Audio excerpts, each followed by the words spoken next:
میدان میں ایک طرف 9 لاکھ کا مجمع تھا تو دوسری طرف وہ حسین جس کو اللہ کے رسول اپنے کندھوں پہ سوار کرتے تھے۔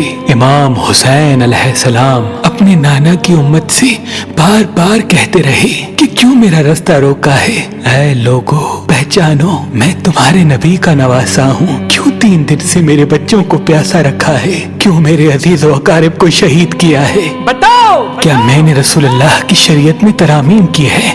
کسی انسان کا حق کھایا ہے؟ کسی انسان پہ ظلم کیا ہے؟ اتنے میں فوج یزید ایک آواز میں کہنے لگی، اے حسین ہم سب تجھے تیرے بابا علی کے بغض میں قتل کر رہے ہیں تاکہ یزید ہماری جھولیاں دولت سے بھر دے۔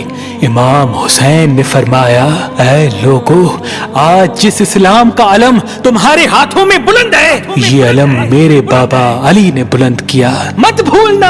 خیبر و خندق میں اگر علی نہ ہوتے تو اسلام کی فتح ناممکن تھی۔ وہ علی جس نے پوری زندگی اسلام کی تبلیغ کی، حق کو بلند کیا، رسول اللہ کی حفاظت کی، آج اس علی کو یہ اجر دے رہے ہو۔ اے لوگو بتاؤ اللہ کے رسول نے بار بار میرے بابا علی کا ہاتھ بلند کر کے فرمایا تھا کہ جہاں حق ہوگا وہاں علی ہوگا، جہاں علی ہوگا وہاں حق ہوگا، اور آج اس علی اور اولاد رسول کو یہ اجر دے رہے ہو۔ اتنے میں یزید کی فوج کے سپہ سالاروں نے دیکھا کہ کہیں فوج میں بغاوت نہ ہو جائے۔ اے شمر کیا دیکھ رہے ہو؟ حملہ کرو۔ بس لاکھوں کی فوج نے جب رسول اللہ کے نواسے پہ حملہ کیا، امام حسین علیہ السلام نے اللہ کا نام لیا اور ذوالفقار کو نیام سے نکالا۔ تاریخ گواہ ہے، ایک طرف لاکھوں کا مجمع اور ایک طرف 3 دن کا بھوکا پیاسا حسین ابن علی۔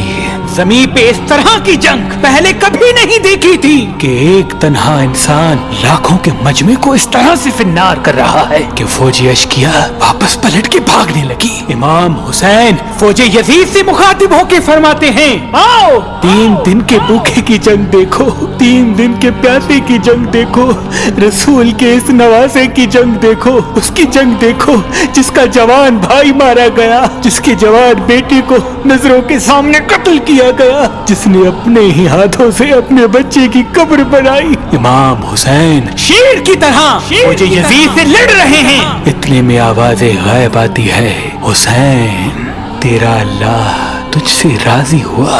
بس اس صدا کا سننا تھا، امام حسین علیہ السلام نے اپنی ذوالفقار کو تھام لیا۔ اتنی میں عمر بن سعد کہتا ہے، شمر کیا دیکھ رہے ہو؟ یہ علی کا شیر ہے، اس کو مات دینا ناممکن ہے، جاؤ خیموں کو آگ لگا دو۔ بس کچھ ظالموں نے بیبیوں کے خیموں کو آگ لگا دی اور کچھ امام حسین کو دور سے تیر مارنے لگے۔ امام حسین کبھی بیبیوں کے خیموں کی طرف بڑھتے ہیں، کبھی فوج کی طرف جاتے ہیں۔ عمر بن سعد اور شمر نے فوج کو 4 حصوں میں تقسیم کر دیا اور یہ کہا کہ کوئی بھی حسین کے قریب نہ جائے، جس کے پاس جو چیز ہے وہ دور سے حسین کو مارے۔ جس کے پاس نیزہ تھا اس نے نیزہ مارا، جس کے پاس تیر تھے وہ تیر مارتا رہا، جس کے پاس برچیاں تھی وہ برچیاں مارنے لگا۔ تاریخ نے لکھا جس کے پاس مارنے کے لیے کچھ نہ تھا وہ کربلا کی کرب زمین سے مٹی اٹھا کے امام حسین کی طرف پھینکتا رہا۔ امام حسین کے جسم مبارک پہ ہزاروں زخم لگتے رہے، آپ کے جسم مبارک پر اتنے تیر تھے کہ آپ کا جسم مبارک نظر تک نہیں آ رہا تھا۔